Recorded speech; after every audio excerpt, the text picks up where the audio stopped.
My name is Abigail Rose Harrington Abbey.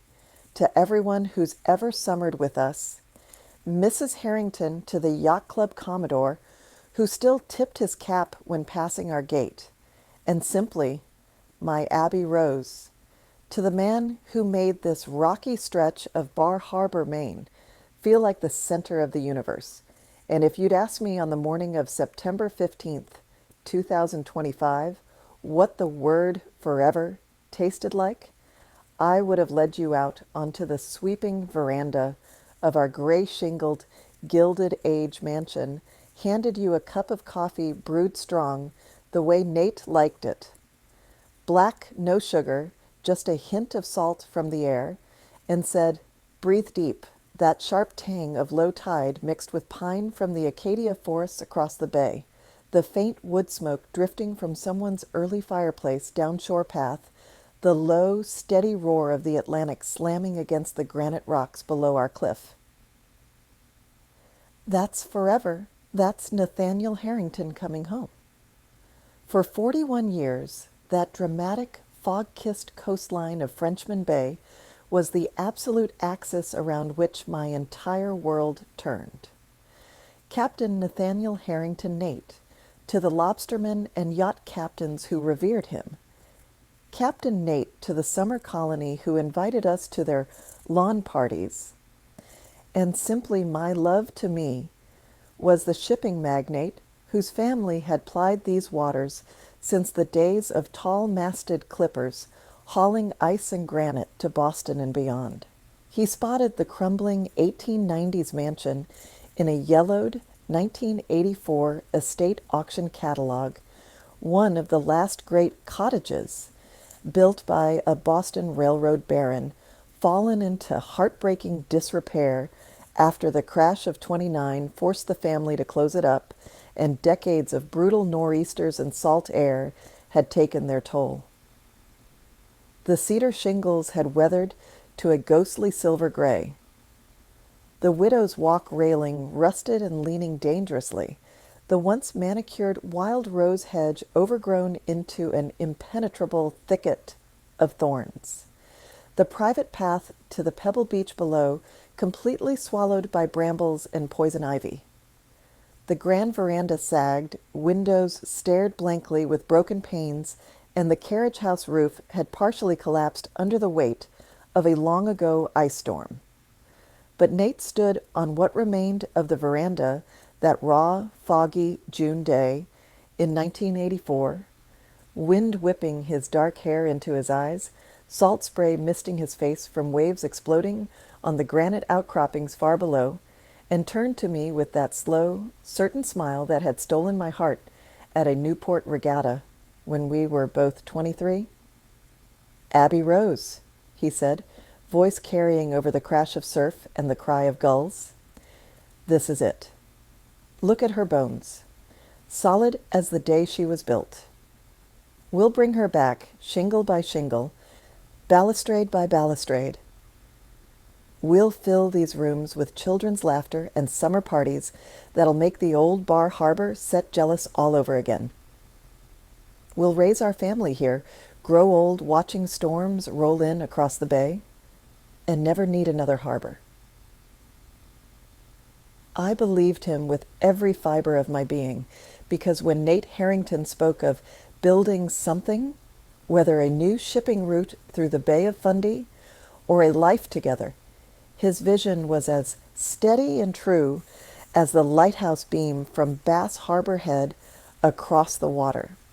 We bought the mansion for $685,000, a staggering fortune on his early earnings from the coastal shipping company he'd inherited and was growing, and my modest trust from grandmother's Boston Brahmin side, but we saw it as our legacy, our forever home. The closing was in a quaint Bar Harbor law office on Cottage Street, the kind with creaking heart pine floors, leather-bound ledgers, and portraits of bewigged ancestors staring down in solemn approval. We signed the papers with hands that trembled only slightly from excitement. then drove straight back into the mansion in Nate's salt-stained Land Rover, loaded with paint scrapers, sleeping bags, a cooler of lobster rolls from Thurston's Lobster Pound, and dreams bigger than the 24 rooms waiting for us. That first night, we camped in what would become the grand parlor air mattresses on dusty oak floors, scarred by a century of summer heels. Windows open to the roar of the surf and the distant clang of buoy bells in the bay. Nate pulled me close under a shared Pendleton wool blanket he'd brought from his family's old camp on Mount Desert Island and whispered, "Welcome home, Mrs. Harrington." I fell asleep to the sound of waves crashing below and his heartbeat against my ear, certain this was the beginning of something as enduring as the granite cliffs beneath us. We poured our youth, our savings, and every off-season weekend into that mansion for years. Nate was still actively running Harrington Coastal Shipping Fleet of container vessels and tankers plying the Atlantic from Portland to Halifax. So he worked dawn to dusk in the Portland office during the week, then drove the 3 hours north every Friday night to swing hammers alongside carpenters on weekends and holidays.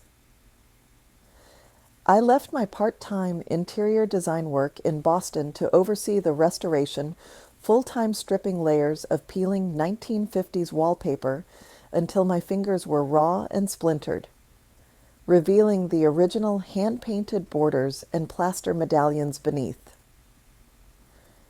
We chose the perfect shade of Bar Harbor Gray, a custom mix from the local paint store that would weather beautifully with the salt air for the cedar shingles, painting them ourselves on ladders swaying in the wind. We rebuilt the Widow's Walk railing with mahogany to match the original 1892 plans we'd found in the Bar Harbor Historical Society archives, adding a built-in bench wide enough for two to sit and watch storms roll in across Frenchman Bay. The wild rose hedge became my personal passion. I spent years pruning and training it into a fragrant, thorny boundary that bloomed riotous pink every June, hiding our private zigzag path to the pebble beach below where we'd collect sea glass in every shade of blue and green. We restored the wraparound veranda's missing gingerbread trim piece by piece. Scrolls and spindles hand-carved by a local craftsman to match the originals. Added ceiling fans with palmetto blades that stirred the heavy summer air on sultry evenings, and installed storm shutters that actually closed and latched, tested by many a nor'easter in the years to come. The old carriage house out back became Nate's home office, paneled in reclaimed barnwood from a demolished Down East farm with a massive chart table where he could track his fleet's positions on nautical maps while looking out over the bay. Inside, we refinished the heart pine floors on our hands and knees. One blistering August, installed gas logs in the 8 original fireplaces, one in every major room, including the master suite with its canopied bed facing the sea, and hung crystal chandeliers salvaged from a demolished Newport mansion. The kitchen became a gourmet haven with sub-zero appliances hidden behind period cabinetry, perfect for the lobster bakes and clam bakes we hosted for the summer colony. We added a glass conservatory off the dining room for winter ocean views, filled it with orchids and ferns that thrived in the humid salt air. Our children arrived like gifts from the bay itself. Nathaniel Jr., we called him Natty from the start, was born in the spring of 1987 during a lull between nor'easters at the little Mount Desert Island Hospital in Bar Harbor. Isabella arrived in the summer of 1990 on a perfect day when the water lay flat as glass and porpoises played off our private beach. The mansion adjusted to them as if it had been waiting a century for children's laughter, baby gates on the grand staircase with its carved newel posts depicting mermaids and clipper ships. A tree swing hung from the massive spruce on the front lawn, buckets of sea glass and shells lining the veranda rails like colorful buoys. Summers became legend in Bar Harbor circles. Yacht club regattas viewed from our veranda with gin and tonics in silver cups, and lobster rolls on Wedgwood china, 4th of July fireworks reflecting in the bay, while we hosted the entire summer colony on the lawn with a string quartet from Boston and champagne fountains under the stars. Children chasing fireflies as the orchestra played Cole Porter, Nate, in his navy blazer telling sea stories to wide-eyed guests. Winters were intimate and magical fireplaces roaring, while Nate read Moby Dick aloud to the children. Snow blanketing the widow's walk until it felt like a fairy tale castle floating above the frozen bay. We paid off the mortgage in the summer of 2018, with proceeds from Nate's company expanding into green shipping initiatives, celebrated with a black tie gala on the lawn white tents. Crystal chandeliers hung from the spruce trees, fireworks over the bay synchronized to John Philip Sousa. Nate pulled me onto the veranda that night, silver hair, catching moonlight, and whispered, "We did it, Abbey Rose. This mansion, this harbor, this life. It's ours eternal. No storm can take it from us." Nate, at 72, was still the most commanding figure on any dock, tall and straight-backed, silver hair perfectly groomed, with the sea captain's squint and reassuring voice that calmed crews and investors alike. We talked about full retirement the way Bar Harbor summer people do. Slowly, with good wine and better views. Perhaps extended cruises on his yacht, Abbey Rose ELL, perhaps endowing a maritime scholarship at College of the Atlantic. The children were grown. Natty running the shipping line from Portland with 2 little ones who called us Graham and Pop Isabella, a marine biologist in Woods Hole expecting her first. Grandbaby's footprints would soon dot our private beach again, collecting sea glass the way their parents had. Life felt complete, scented with wild roses and certainty, and the quiet pride of having restored something beautiful together. I noticed the extra consulting trips he took to Rockland or Camden, always with plausible reasons. Fleet maintenance, meetings with captains about new routes. I noticed he sometimes came home quieter, staring longer at the bay, as if listening for a signal only he could hear. But I trusted the man who'd rebuilt our mansion shingle by shingle, who'd held my hand through infertility and business risks, and the slow grace of aging. I trusted the rhythm of his step on the widow's walk that matched my own. Elle trusted the wild roses blooming along our hedge to guard only our secrets. Was wrong. The eternity we'd built overlooking Frenchman Bay was already eroding, washed away by 19 years of tides Nate had navigated in secret. A second harbor, a second home, with a woman who believed she was his only port in the storm, and daughters who called him Daddy under a different widow's walk. But in the golden light of that September morning, in 2025, standing on our veranda with coffee steaming in my hand, watching Nate's silhouette on the widow's walk scanning the horizon with his old brass telescope, I still believed our mansion was the only one his heart came home to. I still believed the Atlantic that had given us everything would cradle his memory gently. I was wrong about that too. The Bar Harbor Shingle Mansion. Part 2. The final storm, expanded. September in Bar Harbor is a bittersweet season, the kind that feels like the island itself is exhaling after holding its breath through the frenzy of summer. The summer colony thins out almost overnight after Labor Day day. Yachts head south to warmer waters The grand cottages along Shore Path close their shutters one by one. The streets grow quiet enough to hear the gulls and the distant clang of buoy bells in the bay. The air turns crisp with the promise of autumn foliage. The first maples along the carriage roads in Acadia beginning to flame red and orange, while the wild rose hedge along our property drops its last petals, leaving bright red hips that glow like warning lights against the weathered gray shingles. Tourists linger for the leaf peeping and the quieter charm of off-season, but the island begins to feel like ours again. The way it did when Nate and I first fell in love with it in the 80s. Nate had been in particularly fine form that fall of 2025. At 72, he'd finally stepped back from day-to-day operations at Harrington Coastal Shipping, handing the helm to Natty while still consulting a few days a week from his veranda office.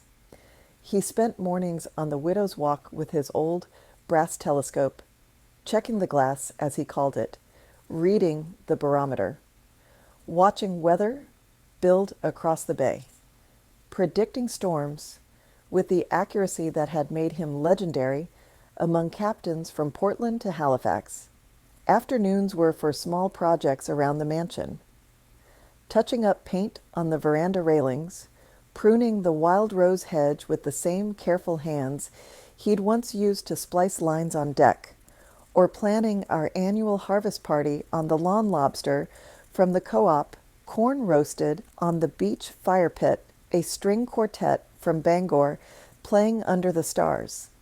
We'd celebrated our 41st anniversary in mid-August with a private dinner on the veranda lobster thermidor prepared by the chef from the Reading Room who'd catered our parties for decades.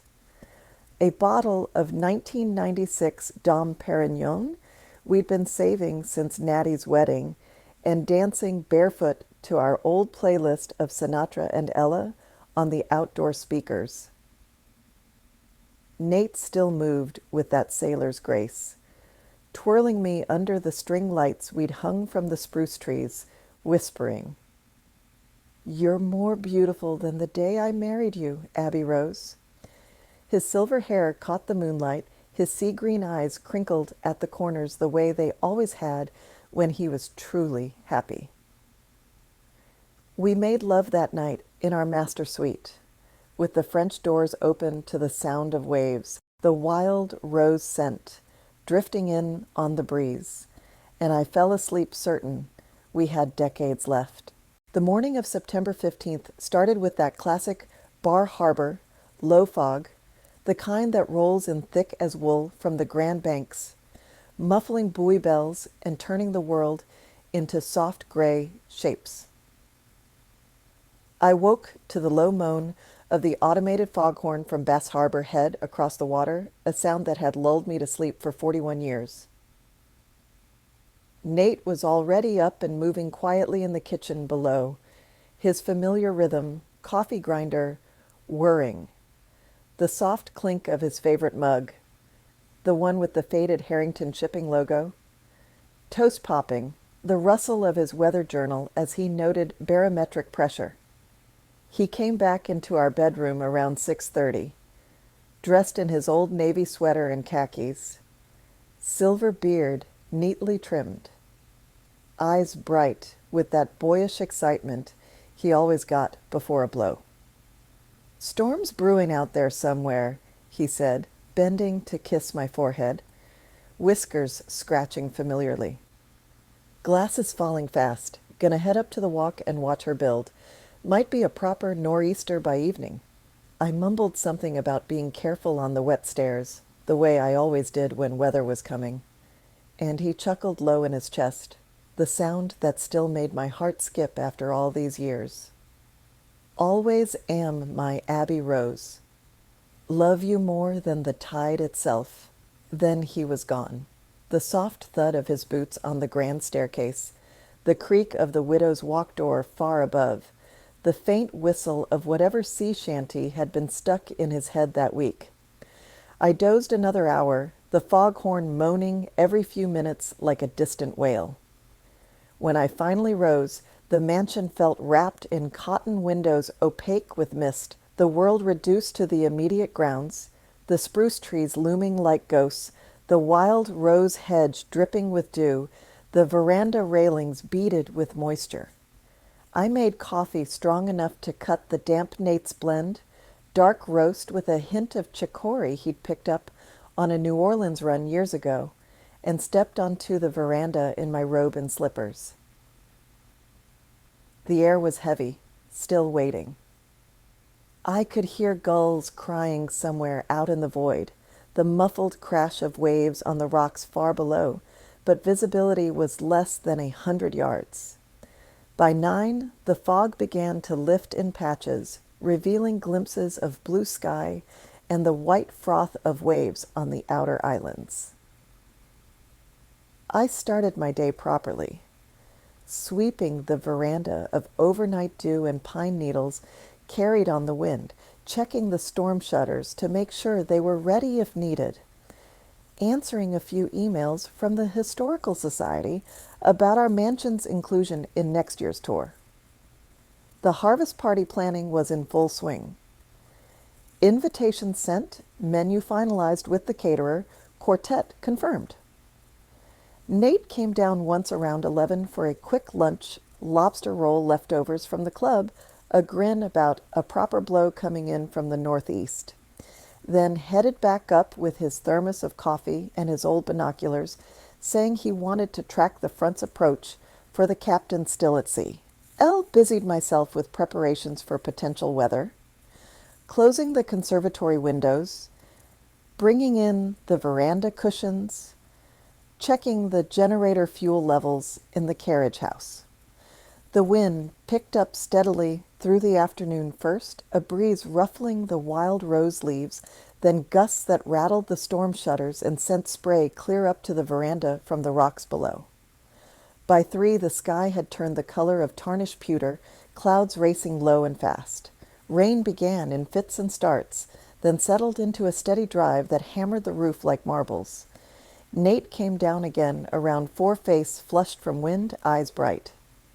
"She's a beauty," he reported with boyish enthusiasm. 40-knot gusts already, building to 50 by evening. Reminds me of that 92 blow when we lost half the rose hedge. We shared tea in the parlor, fire crackling against the damp, talking about ordinary things. Nattie's upcoming visit with the grandbabies for Thanksgiving, Isabella's latest research paper on porpoise migration, whether to repaint the Widow's Walk railing before winter set in. He seemed fine tired, from the climb perhaps, but exhilarated the way he always was by weather. He headed back up around 5, saying he wanted one last look before dark fell early with the storm. "Might see some waterspouts if the front's sharp enough," he said with a wink. I started dinner clam chowder thick with potatoes from the farmer's market, cornbread baking in the oven. The wind howled louder now, rattling windows, sending sprays of rain against the glass like thrown gravel. Power flickered once, twice, then held steady on the generator. I called up the stairs a few times. No answer, but that wasn't unusual when he was lost in watching a storm build. By 6:30, darkness had fallen early, the storm in full voice wind screaming through the spruce trees, waves exploding below in thunderous crashes that shook the foundation. I climbed the stairs myself, calling his name with every step, flashlight in hand, because the upper halls were dark. The widow's walk door was ajar, rain blowing in. I found him slumped against the mahogany railing we'd restored together in 1995, telescope fallen to the floor, face ashen in the flashlight beam. His eyes were half open, staring out at the storm he'd loved watching. Aneurysm, the doctors confirmed later, instant, painless. He'd been standing at his post, one hand on the railing, the other perhaps shading his eyes against the spray, watching the nor'easter build across Frenchman Bay one final time. The days that followed were merciful coastal storm. The harvest party became a memorial. Lawn filled with black umbrellas against driving rain, lobsters untouched under tents, string quartet playing hymns instead of waltzes in the parlor. The summer colony turned out in force, despite the Weather Yacht Club commodores in oilskins, old shipping rivals turned friends with tears in their eyes, grandchildren in miniature raincoats clutching my hands. Bagpipes on the veranda for his Scottish roots, their skirl carrying over the gale. We scattered ashes from the widow's walk at the storm's brief lull, a rainbow arching over the bay as if the sea itself was saluting. I functioned because Bar Harbor widows do. Organized the fleet's condolences into a scholarship fund, boxed Nate's foul weather gear for the Maritime Academy cadets, sat on the veranda at night, wrapped in his jacket, listening for his step that never came. Elle believed the worst storm had passed. Elle believed Nate's heart had simply given out, watching the weather he loved. I was wrong.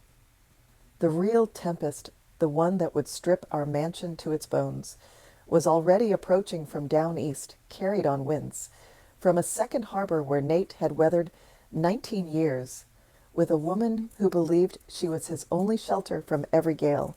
But in those raw, grieving days of late September 2025, standing on the widow's walk with Nate's telescope in my hand, watching the nor'easter rage across the bay he'd navigated his whole life, I still believed our mansion was the only harbor his heart had ever sought. I still believed the Atlantic that had taken him would cradle his memory gently. I was wrong about that, too. November in Bar Harbor is the season when the island truly belongs to its year-rounders again. The summer people long gone south, their grand cottages shuttered with storm boards, the streets quiet enough to hear the wind whispering secrets through the spruce trees and the distant mournful cry of loons on the bay. The wild rose hedge along our property had been stripped bare by the first hard frosts, leaving only bright red hips glowing like warning beacons against the silver-gray shingles. Tourists were few now, just the hardy leaf peepers chasing the last flames of autumn color in Acadia, or the occasional photographer hoping for dramatic storm shots over the crashing Atlantic.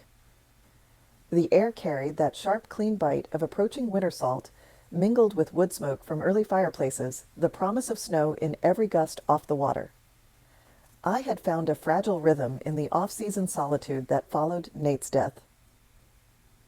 Mornings began with coffee on the veranda, wrapped in his old navy pea coat that still carried the faint scent of salt and his bay rum aftershave, watching the fog lift off a Frenchman Bay in slow, reluctant layers. Afternoons were for small, necessary tasks, polishing the widow's walk, brass railing, Nate's lifelong ritual, now mine, answering the last condolence notes on stationery engraved with our intertwined initials, planning the mansion's limited winter openings for the Historical Society's holiday tours. Evenings were the hardest sitting in the parlor with a glass of Nate's favorite bourbon by the roaring fireplace, rereading his old captain's logs, or simply listening to the house settle around me, the creak of beams and the distant crash of waves filling the spaces where his footsteps and laughter used to be. The grandkids had visited for Thanksgiving, just Natty's family and Isabella, a subdued affair with turkey roasted in the massive kitchen oven and stories told around the dining table that could seat 20 but felt cavernous with only 8. They'd left the day after, promising to return for Christmas, and the mansion had settled into its winter quiet. Generator humming softly in the carriage house, storm shutters half closed against the wind, the wild rose hips rattling like bones in the gusts. It was a raw Thursday afternoon, November 20th, when the gate bell rang, unexpected and jarring in the off-season stillness. The wind came from the northeast that day, a true nor'easter precursor, whipping whitecaps across the bay and sending sprays of foam clear up to the veranda. I was in the conservatory off the dining room, forcing paper whites in antique cachepos for the holiday tours, hands earthy from potting soil, hair escaping its pins in the humid greenhouse warmth, when the security camera on my phone showed a dark blue Subaru Forester in the gravel drive out of state plates, but Maine, not Massachusetts or Connecticut like the summer people. A woman stepped out first early 40s with wind-whipped auburn hair tied back in a practical scarf, wearing a navy Patagonia jacket over jeans and bean boots crusted with salt. She moved with the careful balance of someone born to these coasts, but her posture was tense, shoulders hunched against more than just the cold. She opened the back door, and two teenage girls climbed out, 16 or 17 identical twins, with matching auburn hair in messy ponytails and navy peacoats flapping in the wind. They carried small backpacks and stared up at the mansion with wide, uncertain eyes. The woman paused at the wrought iron gate we'd restored in 1998, one hand on the latch, as if gathering every ounce of courage against the gale. The girls hung back on the gravel path, whispering to each other, while pointing at the widow's walk towering above. Finally, she pushed through the gate, its familiar squeak carrying even over the wind, and started up the flagstone walk toward the veranda, boots crunching on fallen spruce needles. I met her at the top of the veranda steps, wrapped in Nate's peacoat against the chill, heart giving an inexplicable flutter, like a sail luffing in shifting wind. "Mrs. Harrington?" Her voice carried over the gusts, soft but steady, with a pure down east Maine accent. "Rockland or Camden, perhaps?" "Abigail Harrington?" "Yes," I said, smoothing my hair self-consciously. "I'm afraid we're closed for the season, but if you're with the Historical Society—" She shook her head almost imperceptibly, stepping closer until the wind carried the faint scent of her salt air, perhaps a touch of pine soap. Her eyes green with gold flecks, rimmed red as if from recent tears or lack of sleep, met mine directly. She reached into her jacket pocket with fingers that trembled visibly against the cold and withdrew something on a length of weathered leather cord. A compass. Not just any compass. Nate's old brass captain's compass, the one his grandfather had given him when he earned his master's license in 1978. The glass face scratched from decades riding in his pocket, through fog and fair weather alike. The needle still steady, pointing true north as it always had, even in the wind. The back inscription worn smooth from his thumb, but still readable in good light. To Nate, find your way home always. Love, Gramps. I knew every scratch on that compass. I'd held it during hurricanes when he was late coming in from a run. Felt its cool weight when he pressed it into my hand before long voyages, saying, "Hold this till I'm back, Abby Rose." My knees buckled like a rogue wave had hit the veranda pilings. I gripped the mahogany railing, the same one we'd replaced after a particularly vicious nor'easter in 2003, and somehow remained standing. The world narrowed to that small circle of brass in her trembling hand. "I'm so sorry to come like this," she said quickly, voice cracking now against the wind. "I've driven past this mansion 100 times since Captain Nate, since the accident, parked on Shore Path, walked the public beach below, trying to find the right words. There aren't any," tears spilled then, tracking down wind-chilled cheeks. "My name is Harbor Elise Thorne. These are my daughters, Sail and Storm." The girls climbed the veranda steps then, wind whipping their coats, staring at me with open curiosity mixed with nervousness. And when they lifted their faces fully into the gray light, they had Nate's eyes. Not just the color sea green with gold flecks that caught whatever light pierced the clouds, but the exact shape, slightly tilted at the outer corners, framed by thick auburn lashes that had made me tease Nate about being prettier than me. The same intensity when scanning the horizon, the same way of narrowing against wind and spray. Sail the bolder twin, I'd learn. Had his exact lopsided grin when nervous. Storm, quieter, had his way of holding her mouth when trying not to cry. We moved inside to the parlor fire, roaring in the riverstone fireplace Nate had rebuilt, stone by stone in the 90s. Windows rattling with gusts that sent sprays of rain against the glass like thrown pebbles. I offered tea from the silver service we'd inherited from his mother. Harbor declined with a small shake of her head. The girls accepted cocoa with quiet thanks and perfect manners that somehow hurt more. Harbor laid a small canvas folio on the coffee table we'd bought in Portland on our honeymoon faded now, but still solid mahogany. She opened it with deliberate care, as if unveiling something sacred and dangerous at once. Inside were photos arranged chronologically, edges soft from handling.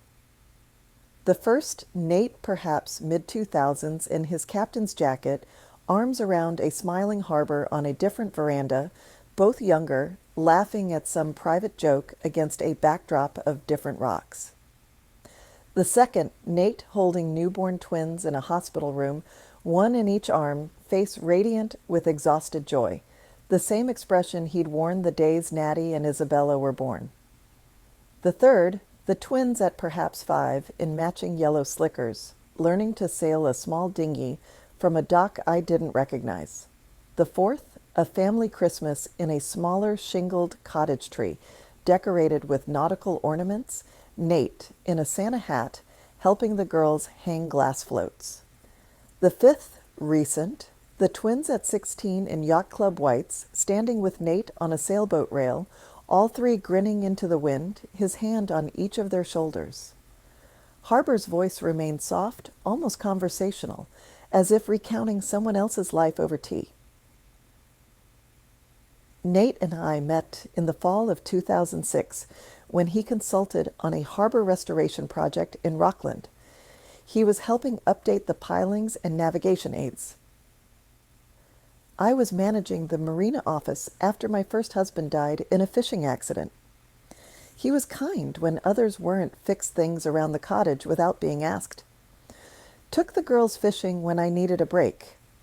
One night after a long day in the yard, we shared a beer on my dock and talked, really talked, about losing people to the sea, about loneliness on the water. She paused, eyes on the fire. It grew slowly. Weekends at first, when he could get away for fleet business. Then he bought the little shingled cottage down the street from the marina in 2008, quietly through a holding company. We restored it together the way you restore things when you're building a life. The girls were born in 2009. He was there for the delivery, for every milestone he could manage without raising questions. Sail the Boulder twin spoke up then, voice soft but clear. Daddy said your veranda had the best view on the coast. Said you taught him how to really see the weather coming. Storm, quieter, added, he taught us to navigate by your light. Said it was the brightest on the shore. We could see it from our beach sometimes. Harbor continued, voice breaking only slightly. He never missed what mattered to them. School plays at the Camden Opera House, sailing lessons at the Rockland Yacht Club, college visits to Maine Maritime where they both want to study. He kept promises to them the way he kept them to you, I thought. Then the documents. A trust amendment from 2022 transferring a second cottage and Rockland property I'd vaguely known he'd helped restore for a friend into a sub-trust for minor children, ST and ST. A new will executed in 2024 after a routine physical revealed elevated blood pressure, naming the twins primary beneficiaries of the mansion's Widow's Walk and private beach path to preserve maritime access for future generations. Bank statements from an account opened in 2008 at a credit union in Rockland. Regular transfers totaling $268,000 over 19 years, labeled fleet maintenance, dock repairs, historical grants. Line items for private school tuition at a small Waldorf in Camden, orthodontist visits, summer sailing camps, even their college application fees to maritime programs. I didn't know about you until Elle read the obituary in the Bangor paper, Harbour whispered, tears spilling freely now. He'd always said his first wife had passed years ago, a sudden illness early in the marriage, that the children were grown and distant. I thought I was his only real family left. That this mansion was a summer memory he kept for sentiment. Sale reached across the table tentatively, touching the edge of a photo of Nate teaching them to splice line, the same lesson he'd given Natty at age 10. He was proud of you, she said quietly. Told us stories about restoring this place together, about how you made every summer party magical. Said you had the strongest heart on the coast? Storm's eyes. Nate's eyes met mine, directly then, steady despite tears. He taught us to read the clouds the way you taught him. Said no one saw weather coming like Mrs. Abby Harrington. In that moment, in the parlor filled with 41 years of my life with Nate, the Riverstone fireplace crackling, windows rattling with the nor'easter's fury, the scent of wood smoke and salt air thick around us, watching 16-year-old girls who called him Daddy study his portrait above the mantel with the same reverence I'd felt for decades. I felt 41 years of marriage fracture like ice on the bay in spring. The wild roses outside had guarded nothing. The widow's walk had watched two harbors all along. The compass in Harbor's hand, the one meant to guide him home, had pointed to two different norths. Harbor stood eventually, gathering the girls with a mother's protective arms. At the parlor door she paused, hand on the frame Nate had carved himself with nautical motifs. I'm so sorry, Abby, for coming like this, for everything. I don't know what else to say. I nodded, unable to form words around the lump in my throat. I watched them walk back down the flagstone path through the skeleton of our wild rose hedge, wind whipping their coats, past the veranda where Nate and I had danced under stars for 41 summers, out the gate into the storm. Then I sank into the wingback chair by the fire, the one where Nate had read his logs aloud to me, and cried until the nor'easter's roar drowned my sobs and the mansion's beams creaked like a ship taking on water. Not just for the husband I'd lost to an aneurysm in September, but for the marriage I'd lost to a second harbor blooming in secret waters, with a woman who had shared his compass points in ways I'd never suspected, and daughters who called him Daddy under a different widow's walk. The storm raged on outside. The compass sat on the table, pointing north. But nothing in my world felt true anymore. After Harbor and the twins drove away that raw November afternoon, the mansion felt as if it had taken a direct hit from the nor'easter raging outside windows, rattling, beams creaking, the very foundation seeming to shift beneath my feet. The parlor where we'd sat still held their presence like a lingering fog. The faint scent of Harbor's pine soap mingling with the fireplace smoke, a single strand of auburn hair on the wingback chair where Sale had perched nervously, the careful stack of photos and documents on the coffee table like unexploded ordnance.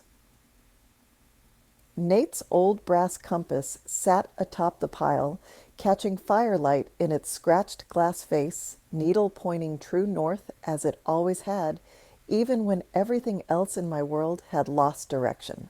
I didn't touch anything at first. I walked out onto the veranda instead, wind screaming through the spruce trees, rain driving sideways in sheets that stung like needles.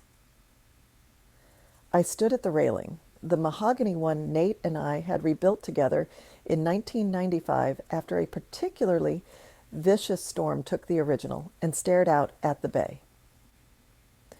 Waves exploded against the rocks below in white fury, spray reaching clear to the veranda in salty mist. I screamed his name into the gale, questions, accusations, pleas that were swallowed instantly by the wind. How could you? Why? Did you love them more? Did you love us less? The only answer was the storm's roar and the distant, mournful clang of a buoy bell somewhere out in the void. When the cold finally drove me back inside, hands numb and coat soaked through, I made a pot of tea Elle didn't drink, then finally sat at the parlor table and opened the canvas folio Harbor had left. The photos hit hardest the second time. Nate's face in moments of joy I'd never shared, cradling newborn twins with the same reverence he'd shown Natty and Isabella, teaching toddler Sail and Storm to tie bowlines on a smaller dock. Christmas mornings with a tree strung in glass floats and starfish ornaments I'd never seen. There were letters, two folded, carefully, some in Nate's precise captain's handwriting on Harrington shipping stationery, others in Harbor's looping script on plain notepaper, drafts he'd never sent me, confessions scrawled during long nights at sea. I hate the lies. Abby deserves truth, but truth would destroy her and the children. Harbor's replies, then stop promising to leave and love us the time you have. The legal documents were meticulous, as if Nate had planned every contingency the way he planned voyages. A revocable living trust amendment from 2022 transferring the Rockland cottage property I'd vaguely known he'd helped restore for a friend's widow into a subtrust for minor children ST and ST, a new will executed in early 2025 after a routine physical revealed elevated blood pressure, naming the twins primary beneficiaries of the mansion's Widow's Walk, private beach path, and associated water rights to preserve maritime access for future generations. Bank statements from an account opened in 2025-2008 at a credit union in Rockland. Regular transfers totaling $268,000 over 19 years, labeled fleet maintenance, dock repairs, historical grants, consulting fees, line items for private school tuition at a small Waldorf in Camden, orthodontist visits in Portland, summer sailing camps at the Rockland Yacht Club, even their college application fees to Maine Maritime Academy, where both girls planned to study marine transportation, following Nate's footsteps. Elle felt physically ill. I pushed back from the table and barely made it to the powder room off the parlor before retching until my ribs ached. When the wave passed, I rinsed my face with cold water from the marble sink we'd salvaged from a demolished Bar Harbor hotel, staring at a woman in the mirror, Elle barely recognized eyes swollen and red, skin gray against the windburn, silver hair escaping its pins in wild strands. Then I searched. Nate's old captain's laptop was in his veranda office, the one with the chart table overlooking the bay, where he'd tracked his fleet's positions on nautical maps while sipping coffee and watching storms build. The password hadn't changed. Abbey Rose, 1984. Our wedding year, the irony tasted like bile. The desktop was familiar folders for fleet schedules, weather logs, maintenance reports. But buried deep inside historical projects was a subfolder named Down East. Inside, thousands of images. The twins' births in 2009. Nate in scrubs, tears on his cheeks as he held them. First steps on a different veranda, birthdays with cakes shaped like lighthouses.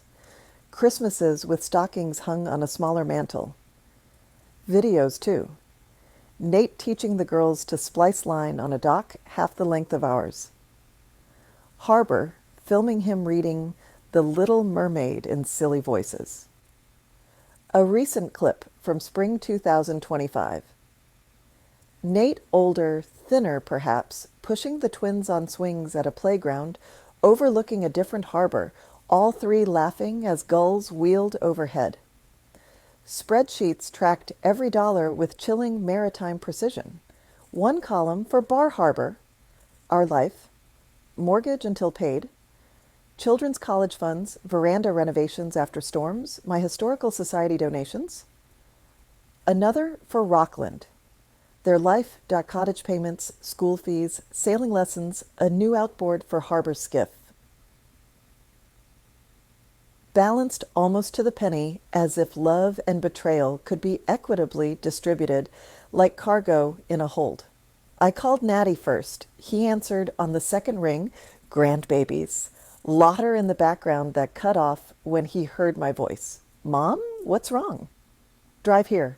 Now, bring everyone. Tell Isabella to come too. I couldn't say more without breaking. Natty arrived by private charter at midnight, headlights cutting through fog as he pulled in too fast. Gravel flying, he burst through the door and folded me into his arms on the veranda like I was the child. I showed him everything. The compass, the photos, the spreadsheets. He cried silently at first, tears soaking my shoulder, then raged quietly so as not to wake the grandbabies in the car seats, pacing the widow's walk in the wind, cursing his father in whispers that carried away over the bay. Isabella flew in from Woods Hole at dawn, still in her research gear, smelling of salt water and lab chemicals. She went straight to the laptop, scrolling through photos with a scientist's detached face until she reached one of Nate, teaching the twins to read cloud formations.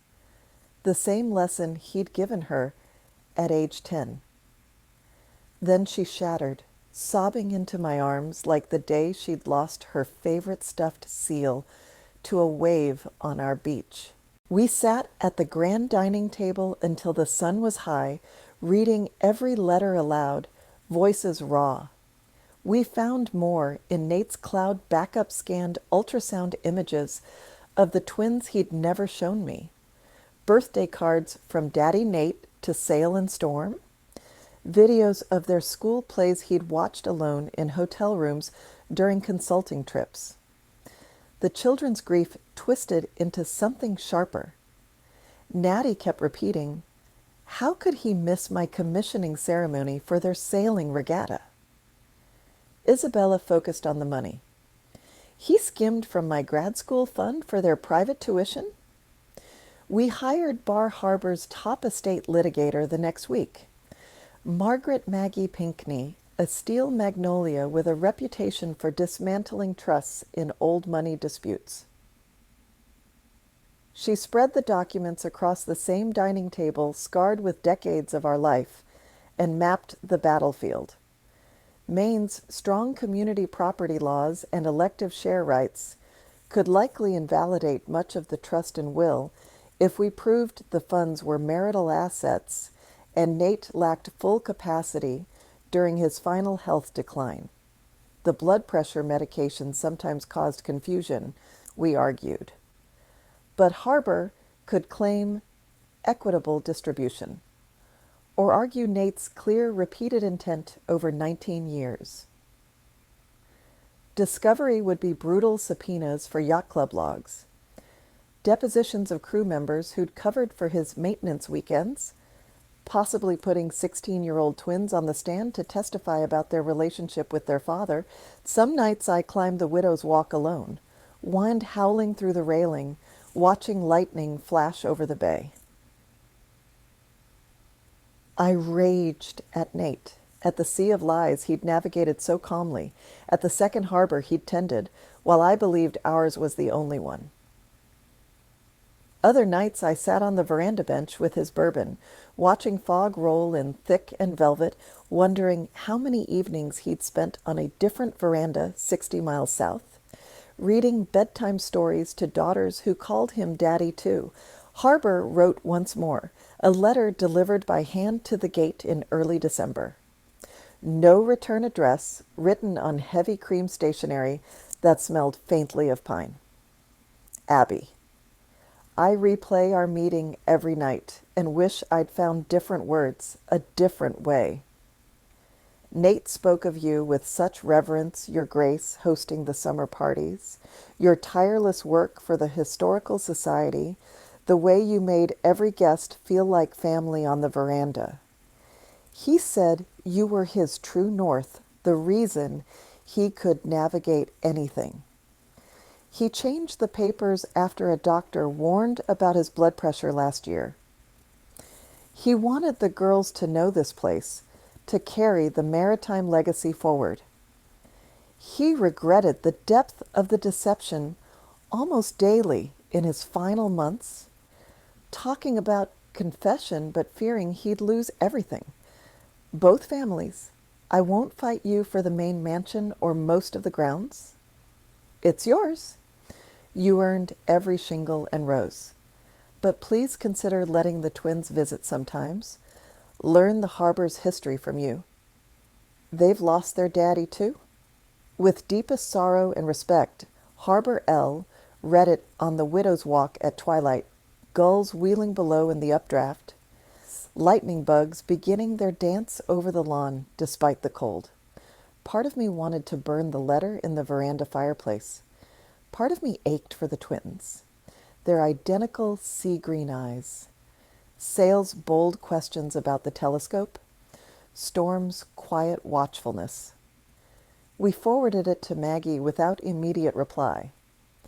The legal nor'easter raged through winter motions filed in Hancock County Court, counter motions from Harbor's attorney, a discreet firm in Ellsworth known for handling summer people indiscretions, depositions scheduled around Christmas and rescheduled for blizzards. Discovery requests flew like gulls. Fleet logs subpoenaed to show patterns of maintenance weekends. Financial records from Nate's company examined for irregularities. Even character witnesses lined up old crew members who'd suspected something over the years, yacht club friends who'd covered for his absences. I kept the mansion running on fragile autopilot.